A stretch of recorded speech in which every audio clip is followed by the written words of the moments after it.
1 September 2025 ಒಂದು missing complaint register ಆಗುತ್ತೆ. Missing lady ಹೆಸರು ಪರ್ವೀನ್ ಬೇಗಮ್ ಇಸ್ಮೇಲ್ ದಫೆದಾರ್ ಅಂತ. ಇವರು 45 ವರ್ಷ ಮ್ಯಾರಿಡ್ ವುಮೆನ್ನು. ಇವ್ರ ಗಂಡ ಹೆಸರು ಇಸ್ಮೇಲ್ ವಾಯಿದ್ ಅಲಿ ಸಫೆದಾರ್. ಇವರು ಮೂಲತಃ ಇರೋದು ಬೇಸಿಕ್ಲಿ ಹುಮ್ನಾಬಾದ್ ಬೀದರ್ ಅದು.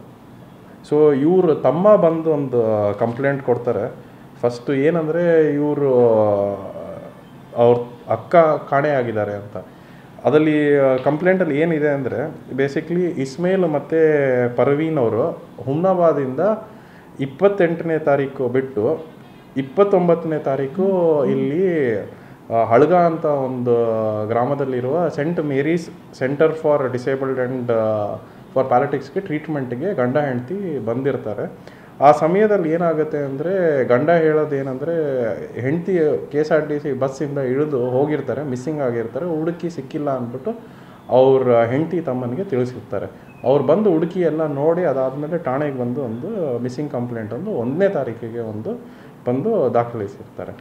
ಇದ್ರ ನಂತರ ನಮ್ಮದು ಟೀಮ್ ಎಲ್ಲ ಸರ್ಚ್ ಮಾಡಿ ಅವ್ರದ್ದು ಏನಿದೆ ಅಂತ ಚೆಕ್ ಮಾಡಿ ಹೋಗಿದ್ದಾರೆ ಹುಮ್ನಾಬಾದ್ ಬೀದರ್ಗೆ ಎಲ್ಲ ಹುಡುಕಿದ್ದಾರೆ ಇವ್ರ ಬಗ್ಗೆ ಎಲ್ಲ. ಸೊ ಅದ್ರ ನಂತರ ಏನಾಗುತ್ತೆ ಅಂದರೆ ರೀಸೆಂಟಾಗಿ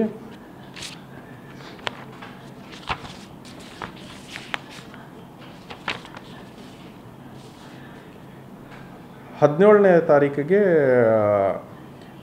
ಅವ್ರ ಕುಟುಂಬದವರೆಲ್ಲರೂ ಮಗಳು ತಮ್ಮ ಇವರೆಲ್ಲರೂ ಫ್ಯಾಮಿಲಿ ಎಲ್ಲ ಸೇರಿ ತಿರ್ಗಾ ಹುಡುಕಕ್ಕೆ ಬರ್ತಾರೆ. ಇದ್ರ ಬಗ್ಗೆ ಕಂಪ್ಲೇಂಟ್ ಇಲ್ಲಿ ರಿಜಿಸ್ಟರ್ ಆಗಿದೆ, ಇದ್ರ ಬಗ್ಗೆ ಇದು ಅಂತ ಮಾಹಿತಿ ಬಂದಿರ್ತಾರೆ. ಈ ಸಮಯದಲ್ಲಿ ಏನಾಗುತ್ತೆ ಅಂದರೆ ಮಗಳು ಇರ್ತಾಳೆ, ಮಗಳ ಹೆಸರು ನೇಹ. ಇವರು ಫಯಾಜ್ ಮಾಸುಲ್ದಾರ್ 23 ವರ್ಷ ಇರ್ತಾರೆ.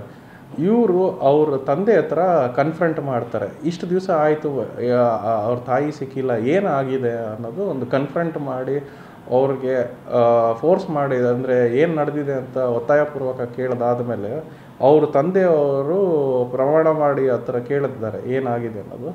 ಅದರಲ್ಲಿ ಅವ್ರ ತಂದೆಯವರು ಇಸ್ಮೇಲ್ ವಾಯಿದ್ ಅಲಿ, ಇವ್ರು 50 ವರ್ಷ. ಇವರು ಒಂದು ವೈಂಡಿಂಗ್ ಸ್ಟೋರ್ ಇಟ್ಕೊಂಡಿರ್ತಾರೆ ಕಮಲಾಪುರಲ್ಲಿ, ಗುಲ್ಬರ್ಗ ತಾಲೂಕಲ್ಲಿ ಇರುತ್ತೆ.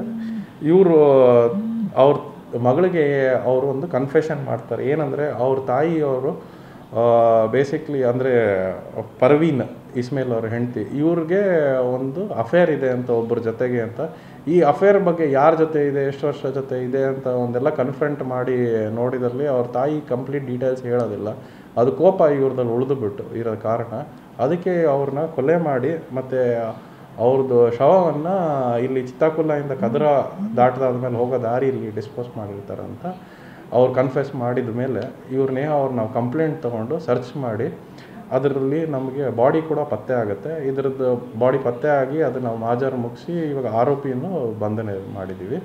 ಇದರಲ್ಲಿ ಅವ್ರು ಹೇಳಿದ್ದೇನೆಂದರೆ ಇಸ್ಮೇಲ್ ಒಬ್ಬರೇ ಮಾಡಿಲ್ಲ, ಇದರ ಜೊತೆಗೆ ಇಬ್ಬರು ಅಸೋಸಿಯೇಟ್ಸು ಅಜೀಮ್ ಜನಿಮಿಯಾ ಅಂತ ಒಬ್ಬರು ಬಸವ ಕಲ್ಯಾಣ ತಾಲೂಕವರು ಮತ್ತು ಪಾಟೀಲ್ ಯಾನೇಗೌಡ ಅಂತ ಕಮಲಾಪುರ ತಾಲೂಕವರು ಇನ್ವಾಲ್ವ್ ಆಗಿ ಇವರು 3 ಜನ ಸೇರ್ಕೊಂಡು ಮಾಡಿದ್ದು ಇದಾಗಿದ್ದಾರೆ. ಇವಾಗಲೇ ಆರೋಪಿ ನಂಬರ್ ಒಬ್ಬರನ್ನ ಅರೆಸ್ಟ್ ಮಾಡಿದ್ದೀವಿ.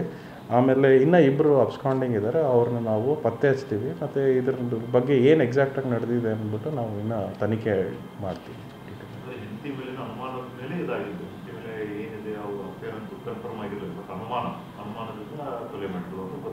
ಅಂತ ಅವ್ರ ಮಗಳು ಹೇಳಿದ್ದಾರೆ. ಸೊ ಅದ್ರ ನಮ್ಮ ತನಿಖೆಯಲ್ಲಿ ಕನ್ಫರ್ಮೇಷನ್ ನಾವು ಮಾಡೋದಿದೆ, ಯಾರ ಜೊತೆ ಇತ್ತು ಏನು ಅಂಥದ್ದು ಅಂತೆಲ್ಲ ತಿಳ್ಕೊಬೇಕಾಗತ್ತೆ. ಅದು ಎಷ್ಟು ವರ್ಷದಿಂದ ಇತ್ತು, ಇದ್ರ ಬಗ್ಗೆ ಹಿಂದೆ ಮುಂಚೆ ಏನಾದರೂ ಗಲಾಟೆ ಆಗಿದೆಯಾ ಇಲ್ವಾ ಇವ್ರದಲ್ಲಿ ಅನ್ನೋದು ನಾವು ತಿಳ್ಕೊಬೇಕಾಗತ್ತೆ. ಆಮೇಲೆ ಇವ್ರದ್ದು ಇನ್ನೂ ಮಿಕ್ಕಿದ ಅಕ್ಯೂಸ್ಡ್ ಕೂಡ ಏನು ರೋಲ್ ಇತ್ತು, ಅವ್ರು ಏನಕ್ಕೆ ಜಾಯಿನ್ ಮಾಡಿಕೊಂಡ್ರು ಇದು ಮಾಡೋಕ್ಕೆ ಬಂದಿದ್ದಕ್ಕೆ ಅನ್ನೋದು ನಾವು ತಿಳ್ಕೊಬೇಕು. ಮತ್ತು ಅದೇ ಸಮಯದಲ್ಲಿ ಅವರು ಅಲ್ಲಿಂದ ಬಂದು ಇಲ್ಲಿ ಇಷ್ಟು ದೂರ ಹುಮ್ನಾಬಾದ್ ಬೀದರಿಂದ ಬಿಟ್ಟು ಈ ಕಡೆ ಇಲ್ಲಿವರೆಗೂ ಬಂದು ನಿಜವಾಗ್ಲೂ ಇದಕ್ಕೋಸ್ಕರ ಟ್ರೀಟ್ಮೆಂಟ್ಗೋಸ್ಕರ ಬಂದಿದ್ದಾರೆ, ಎಂಥದ್ದು ಏನು ಅನ್ನೋದು ಕೂಡ ನಾವು ತನಿಖೆ ಮಾಡಬೇಕಾಗತ್ತೆ. ಸೊ ಇದಕ್ಕೆ ನಾವು ಸ್ಪೆಷಲ್ ಟೀಮ್ ಫಾರ್ಮ್ ಮಾಡಿದ್ದೀವಿ. ಇನ್ಸ್ಪೆಕ್ಟರ್ ಇದಕ್ಕೆ ತನಿಖೆ ಕೈಗೊಳ್ತಾ ಇದ್ದಾರೆ. ಇದ್ರ ಜೊತೆಗೆ ನಾವು ಇನ್ನು ಇವರಿಬ್ಬರು ಅಕ್ಯೂಸ್ಡ್ನ ಹುಡುಕೋಕ್ಕೆ ಸ್ಪೆಷಲ್ ಟೀಮ್ ಫಾರ್ಮ್ ಮಾಡಿ PSI's ನೇತೃತ್ವದಲ್ಲಿ ಸಿಬ್ಬಂದಿಗಳು ಕೂಡ ನಾವು ಬೀದರ್ಗೂ ಕೂಡ ಕಳಿಸ್ಕೊಟ್ಟಿದ್ದೀವಿ. ಬೀದರು ಕಳಿಸಿದ್ದೀವಿ ನಾವು ಆಗಲಿ. ಕೊಲೆ ಹೆಂಗೆ ಸರ್, ವಿಷಯ ಹಾಕಿ ಕೊಲೆ ಮಾಡಿದ್ರೆ ಹೆಂಗೆ ಸರ್, ಅದು ಯಾವ ರೀತಿ ಏನಾದರೂ ಪ್ರಾಥಮಿಕ ಹಂತದಲ್ಲಿ ಏನು ತಿಳ್ಕೊಳ್ಬೇಕಾಗಿರುತ್ತೆ, ಯಾವ ರೀತಿ ಕೊಲೆ ಮಾಡಿದ್ದಾರೆ ಅಂತ? ನಾವು ಪ್ರೈಮರಿ ಇನ್ಫಾರ್ಮೇಷನ್ ಪ್ರಕಾರ ಅವ್ರ ಆರೋಪಿ ಹೇಳಿರೋದು ಬೇಸಿಕ್ಲಿ ಅದು ಅವ್ರಿಗೆ ವಿಷ ಕೊಟ್ಟು ಸಾಯಿಸಿದ್ದೀವಿ ಅಂತಲೂ ಹೇಳ್ತಾರೆ. ಅದು ಸೇಮ್ ಟೈಮ್ ಸ್ಕಫಲ್ ಮಾಡ್ದಂಗೂ ಇದೆ. ಸೊ ಅದು ನಾವು ಪೋಸ್ಟ್ ಮಾರ್ಟಮ್ ರಿಪೋರ್ಟ್ ಬಂದಾದಮೇಲೆ ಖಚಿತವಾಗಿ ತಿಳಿಸ್ಬೋದು ಇದ್ರ ಬಗ್ಗೆ ಏನು ಎಕ್ಸಾಕ್ಟಾಗಿ ರೀಸನ್ ಫಾರ್ ಡೆತ್ ಏನಿದೆ ಅಂತ ತಿಳ್ಕೊಬೋದು.